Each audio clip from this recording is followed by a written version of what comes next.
साहिबान के बारे गलत लिखा गया है।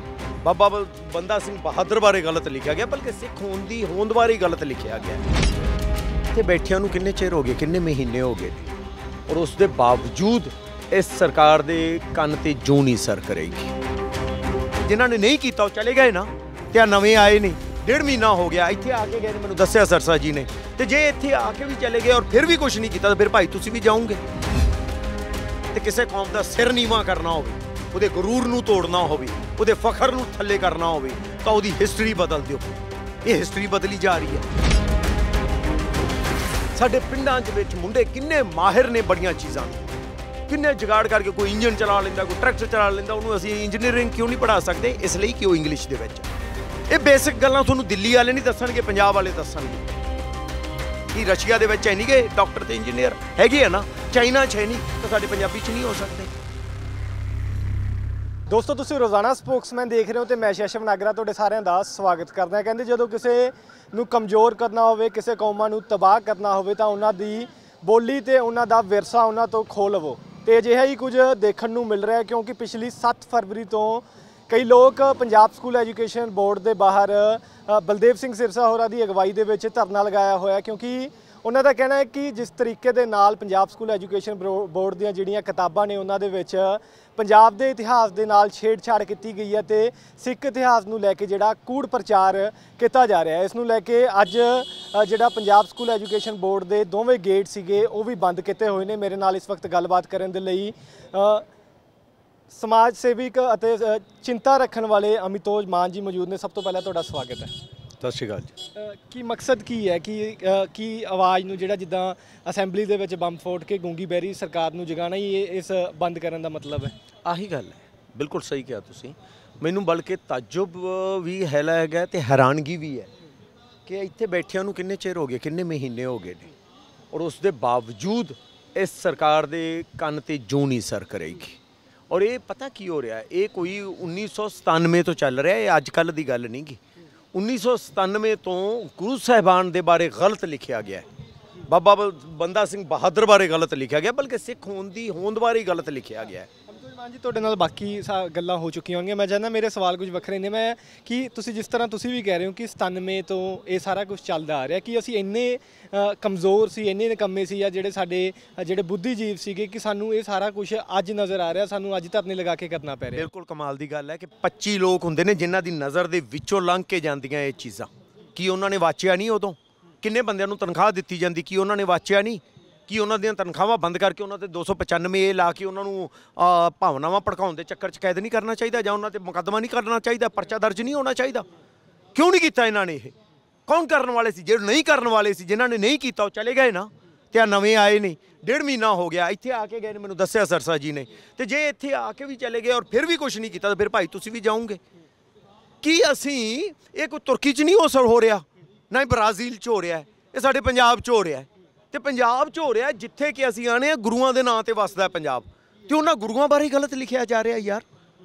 ਤੁਹਾਨੂੰ ਇੱਕ ਯਾਦ ਹੈ ਹਿਸਟੋਰੀਕਲ ਗੱਲ ਕਿ 7ਵੀਂ ਪਾਤਸ਼ਾਹੀ ਸੀ, ਉਹਨਾਂ ਦੇ ਬੇਟੇ ਨੇ ਜਾ ਕੇ ਬਾਦਸ਼ਾਹ ਦੇ ਦਰਬਾਰ 'ਚ ਉਦੋਂ ਕਹਿਤਾ ਸੀਗਾ ਕਿ ਮਿੱਟੀ ਪਈ ਬੇਈਮਾਨ ਦੀ, ਕਹਿਤਾ ਸੀ ਮੁਸਲਮਾਨ ਦੀ ਬਜਾਏ।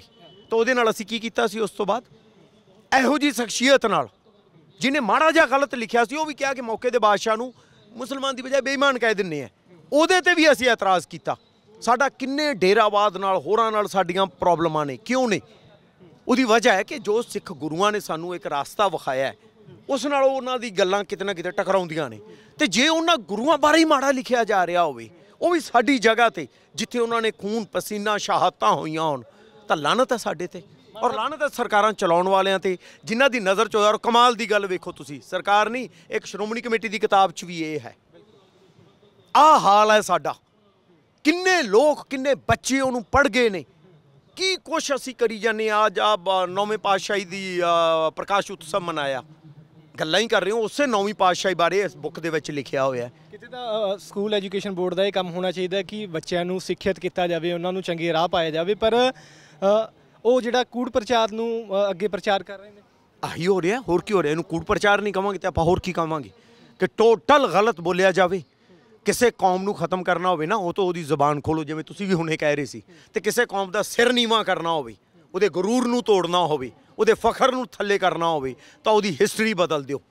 ਇਹ ਹਿਸਟਰੀ ਬਦਲੀ ਜਾ ਰਹੀ ਹੈ। ਸਾਡੇ ਉਹ ਇਹ ਨਾਇਕ ਨਹੀਂ ਗਏ, ਬਲਕਿ ਸਾਡਾ ਮਾਰਗਦਰਸ਼ਕ ਨੇ, ਸਾਡਾ ਇਸ਼ਟ ਨੇ, ਉਹਨਾਂ ਬਾਰੇ ਗਲਤ ਲਿਖਿਆ ਗਿਆ। ਯਾਰ ਮੈਂ ਤਾਂ ਨਾ ਸ਼ਰਮ ਦੀ ਗੱਲ ਹੈ, ਮੈਂ ਤੁਹਾਨੂੰ ਬੋਲ ਕੇ ਵੀ ਨਹੀਂ ਦੱਸ ਸਕਦਾ ਕੀ ਲਿਖਿਆ ਗਿਆ। ਉਹ ਪੜ੍ਹਾਉਂਦੇ ਰਹੇ ਨੇ ਸਾਡੇ ਲੋਕ, ਔਰ ਬੱਚੇ ਪੜ੍ਹਦੇ ਰਹੇ ਨੇ। ਇੰਨਾ ਮਤਲਬ ਵੱਡਾ ਅਪਰਾਧ 295 ਲਾ ਕੇ ਅੰਦਰ ਕਰੋ ਇਹਨਾਂ ਨੂੰ। ਬਿਲਕੁਲ, ਜੇ ਤਾਂ ਕੋਈ ਛੋਟੀ ਜਿਹੀ ਵੀ ਲਾਈਨ ਬੋਲ ਦਿੰਦਾ ਹੈ, ਹੁਣ ਆਪਾਂ ਇੰਟਰਵਿਊ ਦੇ ਦੌਰਾਨ ਮੇਰੇ ਮੂੰਹ ਦੇ ਵਿੱਚੋਂ ਕੋਈ ਜਾਣੇ ਅਣਜਾਣੇ 'ਚ ਗਲਤ ਸ਼ਬਦ ਨਿਕਲ ਜੇ ਜਾਂ ਤੁਹਾਡੇ 'ਚੋਂ ਨਿਕਲ ਜੇ, ਫੜ ਲੈਂਦੇ ਆ ਉਹਨੂੰ, ਫੜ ਕੇ ਆਪਾਂ ਭੰਡਦੇ ਆ ਕਿ ਪਤਾ ਕਿਉਂ ਨਹੀਂ ਸੀ, ਔਰ ਆਪਾਂ ਉਹਦੇ ਲਈ ਸਤਰਕ ਰਹਿੰਦੇ ਆ, ਇਮੀਡੀਏਟਲੀ ਉਹਦੀ ਸਪਸ਼ਟੀਕਰਨ ਦਿੰਦੇ ਆ। ਪਰ ਇੱਥੇ ਕੀ ਹੋ ਰਿਹਾ, ਕਿਉਂ ਹੋ ਰਿਹਾ ਇਹ ਸਾਰਾ ਕੁਝ, ਕਿਉਂ ਕੀਤਾ ਜਾ ਰਿਹਾ? ਬਲਕਿ ਮੈਂ ਤਾਂ ਕਹੂੰਗਾ 295 ਤਾਂ ਜੋ ਹੋਣਾ ਸੀ ਹੋਣਾ ਹੀ ਹੈ। ਅਸੈਂਬਲੀ ਵੱਲੋਂ ਇਸ ਤੋਂ ਬਾਅਦ ਇਹਨੂੰ ਕਰੈਕਸ਼ਨ ਕਰਨ ਤੋਂ ਬਾਅਦ, ਉਹਨਾਂ ਨੂੰ ਸਜ਼ਾ ਦੇਣ ਤੋਂ ਬਾਅਦ, ਜਾਂ ਮੁਕੱਦਮਾ ਦਰਜ ਕਰਨ ਤੋਂ ਬਾਅਦ, ਔਰ ਇਹ ਕਿਤਾਬਾਂ ਬੰਦ ਕਰਕੇ ਨਵੀਆਂ ਇੱਕ ਕਮੇਟੀ ਬਣਾਓ ਜੋ ਅੱਗੇ ਤੋਂ ਇਸ ਗੱਲ ਦਾ ਖਿਆਲ ਰੱਖੇ, ਔਰ ਅਸੈਂਬਲੀ ਵੱਲੋਂ ਇੱਕ ਮਤਾ ਪਾਸ ਕਰੋ ਕਿ ਅੱਗੇ ਤੋਂ ਇਹਦੀ ਸਜ਼ਾ ਨੂੰ ਥੋੜ੍ਹਾ ਵਧਾਇਆ ਜਾਵੇ। ਕਿਉਂ ਕਰਨੇ ਆਪਾਂ ਸਜ਼ਾ ਦਿੰਨੇ ਕਿਉਂ ਆ? ਪਹਿਲੀ ਗੱਲ ਇਹ ਹੈ, ਸਜ਼ਾ ਕਿਉਂ ਦਿੰਨੇ ਆ? ਦੁਬਾਰਾ ਨਾ ਇਹ ਹੋਵੇ ਉਸ ਬੰਦੇ ਨੂੰ, ਔਰ ਬਾਕੀ ਲੋਕਾਂ ਨੂੰ ਇੱਕ ਸਬਕ ਹਾਸਲ ਹੋਵੇ, ਇਬਰਤ ਹਾਸਲ ਹੋਵੇ। ਹੈ ਤੇ ਕੀ ਇਹਨਾਂ ਲੋਕਾਂ ਨੂੰ ਜਿਨ੍ਹਾਂ ਨੇ ਇੰਨਾ ਵੱਡਾ ਅਪਰਾਧ ਕੀਤਾ, ਜਧੰਨਿਆ ਅਪਰਾਧ ਹੈ, ਕਿ ਉਹਨਾਂ ਨੂੰ ਇਹ ਸਜ਼ਾ ਨਹੀਂ ਮਿਲਣੀ ਚਾਹੀਦੀ? ਉਹਨਾਂ ਨੂੰ ਬਚਾਇਆ ਕਿਉਂ ਜਾ ਰਿਹਾ ਹੈ? ਔਰ ਸਰਕਾਰ ਦਰ ਸਰਕਾਰ, ਕਿੰਨੀਆਂ ਸਰਕਾਰਾਂ ਬਦਲ ਗਈਆਂ ਨੇ। ਤੁਸੀਂ ਦਿੱਲੀ ਚਲੇ ਜਾਂਦੇ ਹੋ, ਦਿੱਲੀ ਜਾ ਕੇ ਉੱਥੋਂ ਦੇ ਸਕੂਲਾਂ 'ਚ ਗੇੜਾ ਕੱਢ ਲੈਂਦੇ ਹੋ, ਉੱਥੋਂ ਸਿੱਖ ਲੈਂਦੇ ਹੋ। ਤੇ ਜੇ ਉਹ ਇੱਥੋਂ ਦੇ ਸਕੂਲਾਂ 'ਚ ਪੜ੍ਹਾਇਆ ਜਾ ਰਿਹਾ, ਕਿੰਨੀ ਕੁ ਦੂਰ ਹੈ ਸੈਕਟਰੀਏਟ ਤੋਂ ਆ ਜਗ੍ਹਾ? ਆ ਜਾਓ 5 ਮਿੰਟਾਂ 'ਚ ਵੇਖ ਲਓ ਆ ਕੇ ਕੀ ਹੋ ਰਿਹਾ ਇੱਥੇ, ਕਿਉਂ ਨਹੀਂ ਇਹ ਹੋ ਰਿਹਾ? ਅੱਛਾ, ਤੁਸੀਂ ਕੀ ਸਮਝਦੇ ਹੋ ਕਿ ਇਹ ਜਿਹੜਾ ਜਿਸ ਤਰੀਕੇ ਦੇ ਨਾਲ ਜਦੋਂ ਇਹ ਕਿਤਾਬਾਂ ਜਾਰੀ ਕੀਤੀਆਂ ਗਈਆਂ ਹੋਣਗੀਆਂ, ਤੁਹਾਡਾ ਮੰਨਣਾ ਕੀ ਹੈ ਕਿ ਇਹ ਕਿਤੇ ਨਾ ਕਿਤੇ ਅਣਗਹਿਲੀ ਹੈ ਜਾਂ ਫਿਰ ਇਹ ਜਾਣਬੁੱਝ ਕੇ? ਜੇ ਅਣਗਹਿਲੀ ਹੈ ਤਾਂ ਕਿੱਡੀ ਵੱਡੀ ਇਹ ਜਿਹੜੀ ਚਿੰਤਾ ਦਾ ਵਿਸ਼ਾ ਹੈ, ਕਿੱਡੀ ਤਰਾਸਦੀ ਹੈ ਕਿ ਜਿਹੜੀਆਂ ਚੀਜ਼ਾਂ ਨੇ ਸਾਡੇ ਜਿਹੜਾ ਦੇਸ਼ ਦਾ ਭਵਿੱਖ ਬਣਾਉਣਾ, ਸਾਡੇ ਪੰਜਾਬ ਦਾ ਜਿਹੜੇ ਬੱਚਿਆਂ ਨੇ ਪੜ੍ਹ ਕੇ ਤਿਆਰ ਹੋਣਾ ਹੈ, ਉਹਦੇ ਵਿੱਚ ਇੰਨੀ ਅਣਗਹਿਲੀ ਤਾਂ ਬੜੀ। ਇਹ ਅਣਗਹਿਲੀ ਹੈ ਜਾਂ ਸਾਜ਼ਿਸ਼ ਹੈ, ਇਹਨੂੰ ਦੱਸੂਗਾ ਕੌਣ? ਜਿਨ੍ਹਾਂ ਨੇ ਇਹ ਕੀਤਾ ਹੈ, ਜਦੋਂ ਉਹਨਾਂ ਨੂੰ ਪੁੱਛਿਆ, ਫੜਿਆ ਗਿਆ, ਰਿਮਾਂਡ ਲਿਆ ਗਿਆ, ਉਹ ਜਾਂਚ ਦੇ ਵਿੱਚ ਆਊਗਾ ਨਾ, ਫਿਰ ਪਤਾ ਲੱਗੂ ਇਹ ਕੀ ਹੈ। ਆਪਾਂ ਫੈਸਲੇ ਨਹੀਂ ਦੇ ਰਹੇ, ਆਪਾਂ ਰਿਜ਼ਲਟ ਵੀ ਨਹੀਂ ਕੱਢ ਰਹੇ, ਅਸੀਂ ਕਹਿ ਰਹੇ ਇਹਨਾਂ ਨੂੰ ਗ੍ਰਿਫਤਾਰ ਕੀਤਾ ਜਾਵੇ, ਜਾਂਚ ਕੀਤੀ ਜਾਵੇ, ਆਪੇ ਪਤਾ ਲੱਗ ਜੂਗਾ। ਲਿਆਓ ਫੜ ਕੇ ਉਹਨਾਂ ਨੂੰ ਔਰ ਕੱਢੋ। ਇਹ ਬਹੁਤ ਅੱਛੀ ਗੱਲ ਹੈ ਤੁਹਾਡੀ ਕਿ ਇਹ ਵੇਖਿਆ ਜਾਵੇ ਕਿ ਇਹ ਅਣਗਹਿਲੀ ਹੈ ਜਾਂ ਸਾਜ਼ਿਸ਼ ਹੈ। ਜਾਣਬੁੱਝ ਕੇ ਤਾਂ ਨਹੀਂ ਕੀਤਾ ਜਾ ਰਿਹਾ, ਕਿਉਂਕਿ ਇਹੋ ਜਿਹੀਆਂ ਗੱਲਾਂ ਤੇ ਉੱਠੇ ਹੋਏ ਵਿਰੋਧ ਉਹ ਬਹੁਤ ਅੱਗੇ ਨਿਕਲ ਜਾਂਦੇ ਨੇ। ਕੁਛ ਨਹੀਂ ਹੋ ਰਿਹਾ, 25 ਨਹੀਂ ਬਲਕਿ ਕਿੰਨੇ ਸਾਲ, 25 ਸਾਲ ਹੋ ਗਏ ਨਾ, 25 ਸਾਲ ਤੋਂ ਐਂ ਸ਼ਾਂਤਮਈ ਵਿਰੋਧ ਚੱਲ ਰਹੇ ਨੇ। ਤੇ ਜੇ ਹਜੇ ਵੀ ਨਹੀਂ ਪਤਾ ਲੱਗ ਰਿਹਾ, ਕੱਲ ਨੂੰ ਖੁਦਾ ਨਾ ਖਾਸਤਾ ਕੁਛ ਹੋ ਜਾਂਦਾ, ਉਹਦੀ ਜ਼ਿੰਮੇਵਾਰੀ ਸਰਕਾਰ ਨਹੀਂ ਹੋਊਗੀ, ਜਾਂ ਉਹ ਪਿਛਲੀਆਂ ਸਰਕਾਰਾਂ ਨਹੀਂ ਹੋਣਗੀਆਂ ਜਿਨ੍ਹਾਂ ਨੇ ਇਹ ਹੁਣ ਤੱਕ ਕੁਛ ਵੀ ਨਹੀਂ ਕੀਤਾ। ਐਡੇ ਜਿਹੜੇ ਐਜੂਕੇਸ਼ਨ ਬੋਰਡ ਚਲਾਉਣ ਵਾਲੇ ਯਾਰ, ਜਿਹੜੀਆਂ ਸਾਡੀਆਂ ਬੁੱਧੀਜੀਵ ਨੇ, ਜਿਹੜੇ ਸਾਡੀਆਂ ਯੂਨੀਵਰਸਿਟੀਆਂ 'ਚ ਬੈਠੇ ਲੋਕ ਨੇ, ਜਿਨ੍ਹਾਂ ਨੇ ਸਿਲੇਬਸ ਤੈਅ ਕਰਨਾ, ਜਾਂ ਜਿਹੜੇ ਸਾਡੇ ਪਾਲਿਸੀ ਮੇਕਰ ਨੇ, ਸਾਡੇ ਬਿਊਰੋਕਰੇਸੀ ਹੈ, ਜਿਹੜੇ ਐਡੇ ਪੇਪਰ IAS ਵਰਗੇ ਪੇਪਰ ਕਲੀਅਰ ਕਰਕੇ ਇੱਥੇ ਪਹੁੰਚਦੇ ਨੇ, ਕਿ ਉਹ ਇੰਨੇ ਨਾਕਾਬਿਲ ਨੇ ਜਾਂ ਫਿਰ ਕਹਿ ਲਈਏ ਇੰਨੇ ਨਲਾਇਕ ਨੇ ਕਿ ਉਹਨਾਂ ਨੂੰ ਇਸ ਚੀਜ਼ ਦਾ ਹੀ ਨਹੀਂ ਪਤਾ ਕਿ ਅਸੀਂ ਕੀ ਪੜ੍ਹਾ ਰਹੇ ਹਾਂ। ਮੈਨੂੰ ਲੱਗਦਾ ਇਸ ਬਾਰੇ ਵੀ ਸਾਨੂੰ ਸੋਚਣਾ ਪਊਗਾ। ਜੋ ਤੁਸੀਂ ਹੁਣੇ ਕਿਹਾ ਕਿ ਕੀ ਉਹ ਜੈਨੂਅਨਲੀ ਬੁੱਧੀਜੀਵ ਨੇ ਜਿਨ੍ਹਾਂ ਨੂੰ ਇਹ ਡਿਊਟੀਆਂ ਦਿੱਤੀਆਂ ਗਈਆਂ, ਜਾਂ ਉਹ ਨੌਕਰੀਆਂ ਵੀ ਸਿਫਾਰਸ਼ਾਂ ਨਾਲ ਹੀ ਖਾਨਾ ਪੂਰਤੀ ਹੋਈ ਹੈ। ਸੋ ਅਸੀਂ ਇੱਕ ਕ੍ਰਾਈਟੇਰੀਆ ਬਣਾਈਏ ਕਿ ਇਹੋ ਜਿਹੀ ਜ਼ਿੰਮੇਵਾਰੀਆਂ ਤੇ ਅਸੀਂ ਕਿਹੜੇ ਬੰਦੇ ਬਾਉਣੇ ਨੇ, ਉਹਦੇ ਬਾਰੇ ਵੀ ਅਸੀਂ ਥੋੜ੍ਹੇ ਜਿਹੇ ਗੰਭੀਰ ਹੋਈਏ। ਵਰਨਾ ਅਸੀਂ ਕਿਸੇ ਵੀ ਡਿਊਟੀ ਤੇ ਕਿਸੇ ਨੂੰ ਵੀ ਬਾ ਦਿੰਦੇ ਹਾਂ, ਔਰ ਫਿਰ ਉਹਦੇ ਨਤੀਜੇ ਆਪਾਂ ਦੇਖ ਹੀ ਰਹੇ ਹਾਂ ਕੀ ਹੁੰਦੇ ਆ। ਜੇ ਇੱਥੇ ਕੋਈ ਚੱਜ ਦੇ ਸੁਚੱਜੇ ਬੰਦੇ ਬੈਠੇ ਹੁੰਦੇ ਜਿਨ੍ਹਾਂ ਨੇ ਵਾਚਣਾ ਹੁੰਦਾ, ਲਿਖਣਾ ਛੱਡੋ, ਵਾਚਣਾ ਹੁੰਦਾ ਕਿ ਜੋ ਲਿਖਿਆ ਗਿਆ ਉਹ ਸਹੀ ਹੈ, ਤਾਂ ਅੱਜ ਸਾਨੂੰ ਇੱਥੇ ਨਾ ਬੈਠਣਾ ਪੈਂਦਾ, ਬਲਕਿ ਦੇਸ਼ ਦੀਆਂ ਔਰ ਸਟੇਟ ਦੀਆਂ ਜਾਂ ਸਾਡੀ ਕੌਮ ਦੀਆਂ ਬਹੁਤ ਸਾਰੀਆਂ ਮਸਲੇ ਹੱਲ ਹੋ ਜਾਂਦੇ। ਇਹ ਨਾ ਹੁੰਦਾ। ਹੋਰ ਛੱਡੋ ਯਾਰ, ਸ਼੍ਰੋਮਣੀ ਕਮੇਟੀ ਦੀ ਬੁੱਕ 'ਚ ਲਿਖਿਆ ਜਾਵੇ। ਸਾਡੇ ਵਾਚਣ ਵਾਲੇ ਕਿੱਧਰ ਚਲੇ ਗਏ ਨੇ? ਜਿਹੜੇ ਚਲੇ ਗਏ ਉਹਨਾਂ ਨੂੰ ਪਨਿਸ਼ ਕਰੋ, ਔਰ ਅੱਗੇ ਤੋਂ ਇੱਕ ਕ੍ਰਾਈਟੇਰੀਆ ਬਣਾਓ ਕਿ ਇਸ ਤਰ੍ਹਾਂ ਦੀਆਂ ਚੀਜ਼ਾਂ ਨੂੰ ਵਾਚਣ ਲਈ ਡਿਊਟੀ ਕਿੰਨਾ ਬੰਦਿਆਂ ਦੀ ਲਾਉਣੀ ਹੈ, ਕਿੰਨਾਂ ਨੂੰ ਉਹ ਨੌਕਰੀਆਂ ਦੇਣੀਆਂ ਨੇ, ਉਹਨਾਂ ਦਾ ਕੋਈ ਸਟੇਟਸ ਹੋਵੇ, ਕੁਝ ਪਤਾ ਹੋਵੇ। ਇਹਨਾਂ ਤੋਂ ਗੱਲਾਂ ਤੋਂ ਇਸ ਤਰ੍ਹਾਂ ਲੱਗਦਾ ਹੈ ਕਿ ਜਿੱਦਾਂ ਤੁਸੀਂ ਆਪਾਂ ਹੁਣ ਇਹ ਵੀ ਨਹੀਂ ਕਹਿ ਸਕਦੇ ਕਿ ਇਹ ਘੱਟ ਗਿਣਤੀਆਂ ਦੇ ਨਾਲ ਕੀਤਾ ਜਾ ਰਿਹਾ, ਕਿਉਂਕਿ ਤੁਸੀਂ ਕਹਿ ਰਹੇ ਹੋ ਕਿ ਸ਼੍ਰੋਮਣੀ ਕਮੇਟੀ ਦੀ ਬੁੱਕਸ ਦੇ ਵਿੱਚ ਕੀਤਾ ਜਾ ਰਿਹਾ, ਤਾਂ ਇੱਕ ਸਾਜ਼ਿਸ਼ ਹੈ, ਰਲੀ ਮਿਲੀ ਸਾਜ਼ਿਸ਼ ਹੈ। ਹੋ ਸਕਦਾ ਹੈ ਕਿ ਕੱਲ੍ਹ ਨੂੰ ਕਿਸੇ ਹੋਰ ਧਰਮ ਦੇ ਜਿਹੜੇ ਬੁੱਕਸ ਦੇ ਨਾਲ ਛੇੜਛਾੜ, ਇਤਿਹਾਸ ਦੇ ਨਾਲ ਛੇੜਛਾੜ ਕੀਤੀ ਜਾਵੇ, ਚਾਹੇ ਉਹ ਹਿੰਦੂ ਹੋਵੇ, ਚਾਹੇ ਉਹ ਮੁਸਲਿਮ ਹੋਵੇ, ਚਾਹੇ ਆਪਾਂ ਕੋਈ ਰਿਜ਼ਲਟ ਨਹੀਂ ਕੱਢ ਸਕਦੇ ਕਿ ਛੇੜਛਾੜ ਇਹ ਸ਼ਰਾਰਤ ਹੈ ਜਾਂ ਅਣਜਾਣਪੁਣਾ ਹੈ। ਹੋ ਸਕਦਾ ਹੈ ਕਿਸੇ ਥਾਂ ਤੇ ਅਣਜਾਣਪੁਣਾ ਹੋਵੇ ਔਰ ਕਿਸੇ ਥਾਂ ਤੇ ਸਾਜ਼ਿਸ਼ ਹੋਵੇ, ਇਹ ਵੀ ਹੋ ਸਕਦਾ ਹੈ। ਇਹ ਸਾਰਾ ਕੁਝ ਜਾਂਚ ਦਾ ਵਿਸ਼ਾ ਹੈ। ਸੋ ਜਾਂਚ ਹੋਣ ਦੀਏ ਔਰ ਜਾਂਚ ਤਾਂ ਹੀ ਹੋ ਪਾਊਗੀ ਜੇ ਉਹਨਾਂ ਬੰਦਿਆਂ ਨੂੰ ਫੜ ਕੇ ਲਿਆਂਦਾ ਜਾਊਗਾ। ਜਿਸ ਤਰੀਕੇ ਦੇ ਨਾਲ CBSE ਬੋਰਡ ਦੇ ਵਿੱਚ ਵੀ ਜਿਹੜਾ ਕੁਝ ਚੈਪਟਰਸ ਨੇ ਜਿਹੜੇ 12ਵੀਂ ਤੇ 10ਵੀਂ ਦੀ ਕਲਾਸ ਦੀ ਬੁੱਕਸ ਦੇ ਵਿੱਚੋਂ ਹਟਾਏ ਗਏ ਨੇ, ਉਸ ਨੂੰ ਲੈ ਕੇ ਵੀ ਜਿਹੜਾ ਸਿਆਸਤ ਵੀ ਭਖੀ ਹੋਈ ਹੈ ਤੇ ਨਾਲ ਦੀ ਨਾਲ ਇਹ ਚਿੰਤਾ ਦਾ ਵਿਸ਼ਾ ਵੀ। ਇੱਕ ਸਾਡੇ ਦੇਸ਼ 'ਚ ਇੱਕ ਬੜੀ ਅਜੀਬ ਰੀਤ ਚੱਲੀ ਹੋਈ, ਚਾਹੇ ਉਹ ਫਿਲਮਾਂ 'ਚ ਵੀ ਹੋਵੇ, ਬੁੱਕਸ ਦੇ ਵਿੱਚ ਵੀ ਹੋਵੇ, ਹਿਸਟਰੀ ਬਦਲਣ ਦੀ ਕੋਸ਼ਿਸ਼ ਹੋ ਰਹੀ ਹੈ। ਕਿਤੇ ਹਿਸਟਰੀਆਂ ਵੀ ਬਦਲੀਆਂ ਗਈਆਂ ਨੇ। ਤੁਸੀਂ ਫਿਊਚਰ ਤਾਂ ਬਦਲ ਸਕਦੇ ਹੋ, ਬਿਹਤਰ ਕਰ ਸਕਦੇ ਹੋ ਜਾਂ ਖਰਾਬ ਕਰ ਸਕਦੇ ਹੋ, ਪ੍ਰੈਜ਼ੈਂਟ ਨੂੰ ਵੀ ਬਦਲ ਸਕਦੇ ਹੋ ਜਾਂ ਬਿਹਤਰ ਕਰ ਸਕਦੇ ਹੋ, ਪਰ ਯਾਰ ਹਿਸਟਰੀ ਕਿਵੇਂ ਬਦਲੋਗੇ? ਹਿਸਟਰੀ ਬਦਲਣਾ ਤਾਂ ਗੁਨਾਹ ਹੈ। ਜੋ ਲੋਕ ਜੋ ਕਰ ਗਏ ਨੇ, ਚੰਗਾ ਜਾਂ ਮਾੜਾ, ਉਹ ਅੰਕਿਤ ਹੋ ਗਿਆ, ਉਹਨੂੰ ਬਦਲਣ ਦੀ ਹਾਂ ਤੁਸੀਂ ਉਹਨੂੰ ਪਰਿਭਾਸ਼ਿਤ ਕਰ ਸਕਦੇ ਹੋ ਆਪਦੇ ਵੱਲੋਂ ਕਿਸੇ ਹੋਰ ਤਰੀਕੇ ਨਾਲ, ਪਰ ਤੁਸੀਂ ਕਦੇ ਵੀ ਇਹ ਨਹੀਂ ਕਰ ਸਕਦੇ ਕਿ ਉਹਨੂੰ ਚੇਂਜ ਕਰ ਦਿਓ, ਹੈ ਨਾ ਜੀ। ਤੁਸੀਂ ਉਹਨੂੰ ਬਦਲ ਨਹੀਂ ਸਕਦੇਗੇ, ਤੁਸੀਂ ਉਹਨਾਂ ਨੂੰ ਸਿੱਖਿਅਤ ਕਰ ਸਕਦੇ ਹੋ ਕਿ ਅੱਗੇ ਜੋ ਬੰਦੇ ਹਿਸਟਰੀ ਕ੍ਰੀਏਟ ਕਰਨਗੇ ਉਹ ਸਹੀ ਹੋਵੇ, ਹੈ ਨਾ ਜੀ। ਇਹ ਹੋ ਸਕਦਾ ਹੈ। ਇਹਨਾਂ ਨੂੰ ਰੋਕ ਦਿਓ ਜੇ ਜ਼ਰਾ। ਹਾਂਜੀ, ਇਸ ਤੋਂ ਇਲਾਵਾ ਜਿਸ ਤਰੀਕੇ ਦੇ ਨਾਲ 7 ਫਰਵਰੀ ਤੋਂ ਇਹ ਜਿਹੜਾ ਇੱਥੇ ਅੰਦੋਲਨ ਚੱਲ ਰਿਹਾ, ਉਸ ਦੇ ਦੌਰਾਨ ਜਿਹੜੇ ਹੁਣ ਲੋਕ ਸਰਕਾਰਾਂ 'ਚ ਬੈਠੇ ਨੇ ਉਹ ਤੁਹਾਡਾ ਇੱਥੇ ਸਾਥ ਦਿੰਦੇ ਰਹੇ ਨੇ, ਉਹ ਇਹ ਗੱਲ ਕਹਿੰਦੇ ਰਹੇ ਨੇ ਕਿ ਅਸੀਂ ਕਿਸੇ ਵੀ ਧਰਨਾ ਪੰਜਾਬ ਦੇ ਅੰਦਰ ਕੋਈ ਧਰਨਾ ਨਹੀਂ ਲੱਗਣ ਦੇਵਾਂਗੇ, ਪਰ ਇੱਥੇ ਤਾਂ ਉਹ ਆਪ ਪਾ ਕੇ ਬੈਠਦੇ ਰਹੇ ਨੇ, ਚਾਹੇ ਉਹ ਮੰਤਰੀ ਹੋਣ। ਪਰ ਬੜੀ ਹੈਰਾਨੀਜਨਕ ਗੱਲ ਹੈ ਕਿ ਹੁਣ ਕਿੰਨੇ ਦਿਨ ਹੋ ਗਏ ਸਰਕਾਰ ਬਣੀ ਨੂੰ, ਇਸ ਵੱਲ ਕਿਸੇ ਦਾ ਧਿਆਨ ਨਹੀਂ। ਪ੍ਰੋਬਲਮ ਆਈ ਹੈ ਕਿ ਜਦੋਂ ਅਸੀਂ ਆਪੋਜੀਸ਼ਨ 'ਚ ਹੁੰਦੇ ਹਾਂ ਉਦੋਂ ਅਸੀਂ ਕੁਛ ਵੀ ਕਹਿੰਦੇ ਹਾਂ, ਤੇ ਜਦੋਂ ਹਕੂਮਤ 'ਚ ਹੁੰਦੇ ਆ ਉਦੋਂ ਕੁਝ ਵੀ ਨਹੀਂ ਕਰਦੇ। ਉਦੋਂ ਕੁਝ ਵੀ ਕਹਿੰਦੇ ਆ ਤੇ ਹੁਣ ਕੁਝ ਵੀ ਨਹੀਂ ਕਰਦੇ ਹਕੂਮਤ 'ਚ ਆਉਣ ਤੋਂ ਬਾਅਦ। ਜੇ ਕਿਤੇ ਇਹਨੂੰ ਥੋੜ੍ਹਾ ਜਿਹਾ ਨੇੜੇ ਲੈ ਆਈਏ ਤਾਂ ਸਾਡੀਆਂ ਸਰਕਾਰਾਂ ਬੈਟਰ ਬਣ ਜਾਣ, ਸਾਡੇ ਫੈਸਲੇ ਬੈਟਰ ਹੋ ਜਾਣ। ਮੈਨੂੰ ਲੱਗਦਾ ਇਹਦੇ ਬਾਰੇ ਸੋਚਣਾ ਚਾਹੀਦਾ। ਜਦੋਂ ਇੱਥੇ ਆ ਕੇ ਬਹਿੰਦੇ ਸੀ ਜਾਂ ਮੈਂ ਇਹਨਾਂ ਨੂੰ ਬੜੇ ਪਹਿਲਾਂ ਕਿਹਾ ਸੀ ਕਿ ਧਰਨੇ ਜੋ ਲੱਗੇ ਹੋਏ ਨੇ ਉਹਨਾਂ ਨੂੰ ਉਠਾਇਓ ਜੇ, ਹੋਰਾਂ ਨੂੰ ਨਾ ਬਿਠਾਇਓ ਜੇ, ਤਾਂ ਮੈਨੂੰ ਨਹੀਂ ਲੱਗ ਰਿਹਾ ਇਹ ਉਠਾਉਣ ਵਾਲੇ ਪਾਸੇ ਜਾ ਰਹੇ ਨੇ। ਉਦੋਂ ਅਸੀਂ ਬਰਗਾੜੀ ਸੀ ਵੀ, ਖੈਰ ਉੱਥੇ ਤਾਂ ਇਹਨਾਂ ਨੇ ਇੱਕ ਪੋਜ਼ੀਟਿਵ ਰੋਲ ਅਦਾ ਕੀਤਾ, ਇੱਕ ਟਾਈਮ ਮੰਗਿਆ ਔਰ ਬੜਾ ਨਿਆਂ ਸੰਗਤ ਹੋ ਕੇ ਕਿਹਾ ਕਿ ਹਰ ਮਹੀਨੇ ਦੱਸਾਂਗੇ ਵੀ ਔਰ 3 ਮਹੀਨਿਆਂ 'ਚ ਰਿਜ਼ਲਟ ਕੱਢ ਦਿਆਂਗੇ।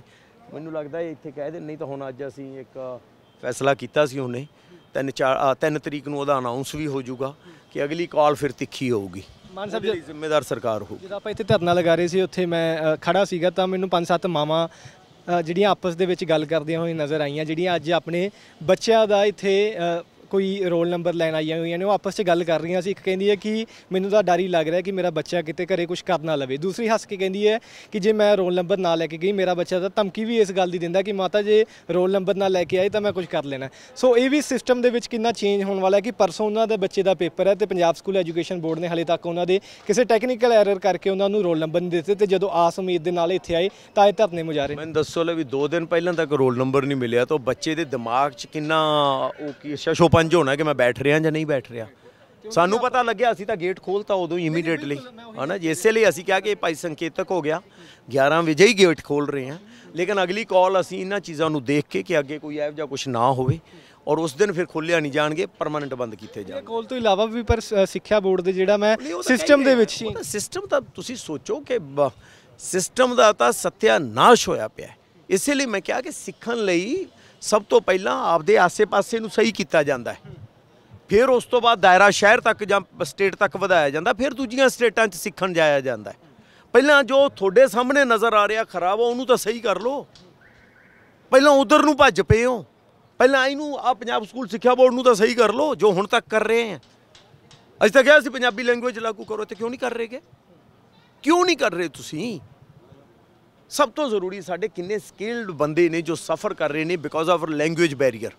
ਮੈਂ ਇੱਕ ਵਾਰ ਇਹ ਗੱਲ ਕਹਿ ਕੇ ਥੱਕ ਗਿਆ ਸੀ, ਆਪਦੇ ਏਜੰਡੇ 'ਚ ਵੀ ਲਿਖਿਆ ਸੀਗਾ ਕਿ ਟੈਕਨੀਕਲ ਸਕਿੱਲ ਹੋਰ ਚੀਜ਼ ਹੁੰਦੇ ਨੇ ਤੇ ਲੈਂਗੁਏਜ ਦੇ ਵਿੱਚ ਐਕਸਪਰਟ ਹੋਣਾ ਹੋਰ ਗੱਲ ਹੁੰਦੀ ਹੈ। ਸਾਡਾ ਟੈਕਨੀਕਲ ਸਕਿੱਲ ਵੀ ਲੈਂਗੁਏਜ ਨਾਲ ਜੁੜ ਗਏ ਨੇ ਕਿ ਅਸੀਂ ਇੰਗਲਿਸ਼ 'ਤੇ ਆ ਕੇ ਫਸ ਜਾਂਦੇ ਹਾਂ। ਸਾਡੇ ਪਿੰਡਾਂ 'ਚ ਵਿੱਚ ਮੁੰਡੇ ਕਿੰਨੇ ਮਾਹਿਰ ਨੇ ਬੜੀਆਂ ਚੀਜ਼ਾਂ ਦੇ, ਕਿੰਨੇ ਜੁਗਾੜ ਕਰਕੇ ਕੋਈ ਇੰਜਨ ਚਲਾ ਲੈਂਦਾ, ਕੋਈ ਟਰੈਕਟਰ ਚਲਾ ਲੈਂਦਾ, ਉਹਨੂੰ ਅਸੀਂ ਇੰਜੀਨੀਅਰਿੰਗ ਕਿਉਂ ਨਹੀਂ ਪੜ੍ਹਾ ਸਕਦੇ? ਇਸ ਲਈ ਕਿ ਉਹ ਇੰਗਲਿਸ਼ ਦੇ ਵਿੱਚ ਹੈ। ਇਹ ਬੇਸਿਕ ਗੱਲਾਂ ਤੁਹਾਨੂੰ ਦਿੱਲੀ ਵਾਲੇ ਨਹੀਂ ਦੱਸਣਗੇ, ਪੰਜਾਬ ਵਾਲੇ ਦੱਸਣਗੇ। ਪੰਜਾਬ ਦੇ ਪਿੰਡਾਂ 'ਚ ਜਾ ਕੇ ਵੇਖੋ ਇਹ ਟੈਲੈਂਟ ਰੁਲ ਰਿਹਾ ਕਿ ਨਹੀਂ। ਉਹਨਾਂ ਨੂੰ ਸਹੀ ਕਰਨ ਲਈ ਪੰਜਾਬੀ 'ਚ ਕਰੋ, ਸਾਰਾ ਸਿਲੇਬਸ ਪੰਜਾਬੀ 'ਚ ਕਰੋ, ਤੁਹਾਡਾ ਮੀਡੀਅਮ ਪੰਜਾਬੀ ਕਰੋ। ਇੰਜੀਨੀਅਰਿੰਗ ਤੇ ਮੈਡੀਕਲ ਪੰਜਾਬੀ 'ਚ ਹੋ ਸਕਣ। ਕੀ ਰਸ਼ੀਆ ਦੇ ਵਿੱਚ ਹੈ ਨਹੀਂ ਗੇ ਡਾਕਟਰ ਤੇ ਇੰਜੀਨੀਅਰ? ਹੈਗੇ ਆ ਨਾ। ਚਾਈਨਾ 'ਚ ਹੈ ਨਹੀਂ ਤਾਂ ਸਾਡੇ ਪੰਜਾਬੀ 'ਚ ਨਹੀਂ ਹੋ ਸਕਦੇ। ਬੜੀ ਸੋਹਣੀ ਗੱਲ ਕੀਤੀ ਹੈ ਕਿ ਕਿੱਥੇ ਪੰਜਾਬੀ ਯੂਨੀਵਰਸਿਟੀ ਬੈਠੀ ਹੈ, ਕਿਉਂ ਨਹੀਂ ਉਹਨਾਂ ਨੂੰ ਅਜਿਹੇ ਕੋਈ ਸੌਫਟਵੇਅਰ ਬਣਾਉਣੇ ਚਾਹੀਦੇ, ਅਜਿਹੇ ਕੀਬੋਰਡ ਬਣਾਉਣੇ ਚਾਹੀਦੇ ਜਿਹਦੇ ਨਾਲ ਪੈਸਾ ਹੀ ਹੈ ਨਹੀਂ, ਫੰਡ ਹੀ ਹੈ ਨਹੀਂ। ਮੈਂ ਪੰਜਾਬੀ ਯੂਨੀਵਰਸਿਟੀ ਗਿਆ ਸੀ ਕੁਝ ਦਿਨ ਪਹਿਲਾਂ, ਉਹ ਵਿਚਾਰੇ ਇੰਨਾ ਉਹਨਾਂ ਦਾ ਬੁਰਾ ਹਾਲ ਆ, ਉਹ ਆਪਦੀ ਬਿਲਡਿੰਗ ਦੀ ਮੁਰੰਮਤ ਨਹੀਂ ਕਰ ਸਕਦੇ। ਉਹ ਵਿਰਸਾ ਸਾਡਾ, ਇਹ ਆਂਦੇ ਨੇ ਨਾ ਕਿ ਅਸੀਂ ਸਟੇਟ ਬੈਟਰ ਕਰਨੀ ਹੈ। ਸਟੇਟ ਬੈਟਰ ਹੁੰਦੀ ਹੈ ਲੋਕਾਂ ਨਾਲ, ਔਰ ਲੋਕ ਬੈਟਰ ਹੁੰਦੇ ਨੇ ਕਿਰਦਾਰ ਬੈਟਰ ਹੋਣ। ਜਦੋਂ ਕਿਰਦਾਰ ਕਾਹਦੇ ਨਾਲ ਬੈਟਰ ਹੁੰਦੇ ਨੇ? ਤੁਹਾਡੇ ਹਿਸਟਰੀ ਨਾਲ, ਤੁਹਾਡੇ ਕਲਚਰ ਨਾਲ, ਤੁਹਾਡੇ ਸੱਭਿਆਚਾਰ ਨਾਲ, ਤੁਹਾਡੇ ਸੰਗੀਤ ਨਾਲ, ਤੁਹਾਡੇ ਸਾਹਿਤਿਆ ਨਾਲ, ਜਿਹੜਾ ਤੁਹਾਡੀ ਲੈਂਗੁਏਜ 'ਚ ਹੋਵੇ। ਤੁਹਾਡੇ ਹੀਰੋ ਜਿਹੜੇ ਪਹਿਲਾਂ ਜਿਨ੍ਹਾਂ ਬਾਰੇ ਪੜ੍ਹੋ ਔਰ ਤੁਸੀਂ ਇੰਸਪਾਇਰਡ ਹੋ ਕੇ ਉਹ ਜੇ ਬਣਨਾ ਚਾਹੋ, ਕਿ ਉਹ ਚੀਜ਼ਾਂ ਨਹੀਂ ਹੋਣੀਆਂ ਚਾਹੀਦੀਆਂ। ਉਧਰ ਜਾਣ ਦੀ ਬਜਾਏ ਪਹਿਲਾਂ ਇਹਨਾਂ ਨੂੰ ਸਹੀ ਕਰ ਲਓ। ਬਹੁਤ ਕੁਛ ਹੈ ਕਰਨ ਵਾਲਾ। ਜੇ ਤੁਹਾਨੂੰ ਨਹੀਂ ਪਤਾ, ਅਸੀਂ ਲਿਖ ਕੇ ਦਿੱਤਾ ਹੋਇਆ, ਉਹਨੂੰ ਪੜ੍ਹ ਲਓ। ਪੰਚਾਇਤੀ ਰਾਜ ਵੱਲ ਲਾਓ, ਮਨਰੇਗਾ ਲਾਓ, ਜਿਹੜੀ ਇਨਸਾਫ ਹੋ ਸਕੇ। ਫਿਰ ਇਹ ਪੰਜਾਬੀ ਸਿਲੇਬਸ, ਇਹਨੂੰ ਪੰਜਾਬੀ ਨੂੰ ਮੀਡੀਅਮ ਬਣਾਓ। ਹਰ ਬੱਚਾ ਪੜ੍ਹ ਸਕੂਗਾ, ਹਰ ਬੱਚਾ ਡਾਕਟਰ ਇੰਜੀਨੀਅਰਿੰਗ ਦੀ ਪੜ੍ਹਾਈ ਕਰ ਸਕੂਗਾ। ਉਹਨੂੰ ਇਹ ਮਸਲਾ ਨਹੀਂ ਹੋਊਗਾ ਕਿ ਇਹਦੇ ਲਈ ਕਨਵੈਂਟ ਸਕੂਲ ਹੀ ਜ਼ਰੂਰੀ ਆ। ਆਹੀ ਪੰਜਾਬ ਸਕੂਲ ਸਿੱਖਿਆ ਬੋਰਡ ਕਾਰਗਰ ਹੋ ਜਾਊਗਾ। ਆਖਰੀ ਸਵਾਲ ਹੈ, ਤੁਸੀਂ ਹਰ ਰੋਜ਼ ਸਾਡਾ ਵੀ ਇਹੀ ਕੰਮ ਹੋ ਗਿਆ, ਤੁਹਾਡਾ ਵੀ ਇਹੀ ਕੰਮ ਹੋ ਗਿਆ ਕਿ ਧਰਨੇ ਮੁਜ਼ਾਹਰੇ ਨੇ, ਕਦੇ ਗੰਦੇ ਪਾਣੀਆਂ ਨੂੰ ਲੈ ਕੇ, ਕਦੇ ਕਿਸੇ ਚੀਜ਼ ਨੂੰ ਲੈ ਕੇ, ਕਦੇ ਕਿਸੇ ਚੀਜ਼ ਨੂੰ ਲੈ ਕੇ ਆ ਰਹੇ ਹਾਂ ਉਸੇ ਕੰਮ ਤੇ, ਗੰਦੇ ਪਾਣੀਆਂ ਵਾਲਿਆਂ ਤੇ। ਕਦੋਂ ਮਸਲੇ ਕਦੋਂ ਹੱਲ ਹੋਣਗੇ? ਕੀ ਇਹਨਾਂ ਦੇ ਹੱਲ ਕੀ ਕਰ ਸਕਦੇ ਨਾ? ਇਹ ਵੀ ਇੱਕ ਨਾ, ਮੈਂ ਤੁਹਾਨੂੰ ਹਾਸੇ ਵਾਲੀ ਗੱਲ ਵੀ ਦੱਸਦਾ ਵਿੱਚ ਸੰਘਰਸ਼ ਦੇ ਨਾਲ ਪਿੱਛੇ ਜੇ ਤਰਸੇਮ ਜੱਸੜ ਹੋਰਾਂ ਦੀ ਫਿਲਮ ਸੀਗੀ ਗਲਵੱਕੜੀ, ਉਹਦਾ ਪ੍ਰੀਮੀਅਰ ਸੀ। ਮੈਂ ਉੱਥੇ ਚਲਿਆ ਗਿਆ, ਬੜੇ ਅਰਸੇ ਬਾਅਦ ਗਿਆ। ਤਾਂ ਮੈਨੂੰ ਉੱਥੇ ਜਾ ਕੇ ਨਾ ਮੈਂ ਕਿਹਾ ਯਾਰ ਮੈਨੂੰ ਅਜੀਬ ਜਿਹਾ ਲੱਗ ਰਿਹਾ। ਮੈਨੂੰ ਉਹਦੀ ਕੀ ਗੱਲ ਹੋ ਗਈ ਭਾਜੀ, ਕਿਉਂ? ਮੈਂ ਯਾਰ ਮੈਨੂੰ ਐਂ ਲੱਗ ਰਿਹਾ ਜਿਵੇਂ ਬੜਾ ਸਾਫ਼ ਸੁਥਰਾ ਜੀ ਥਾਂ ਤੇ ਧਰਨਾ ਹੋਣਾ ਹੈ ਅੱਜ, ਤਾਂ ਇੱਥੇ ਆਰਾਮ ਨਾਲ ਹੀ ਬਹਿ ਜਾਾਂਗੇ। ਹਾਂ, ਕਿਉਂਕਿ ਮੈਂ ਤਾਂ ਆਪਦਾ ਕੰਮ ਭੁੱਲਿਆ ਪਿਆ ਸੱਚੀ। ਇੰਨੇ ਮਸਲੇ ਨੇ ਔਰ ਨਜ਼ਰਾਂ ਨੂੰ ਸਾਹਮਣੇ ਨਜ਼ਰ ਆ ਰਹੇ ਨੇ।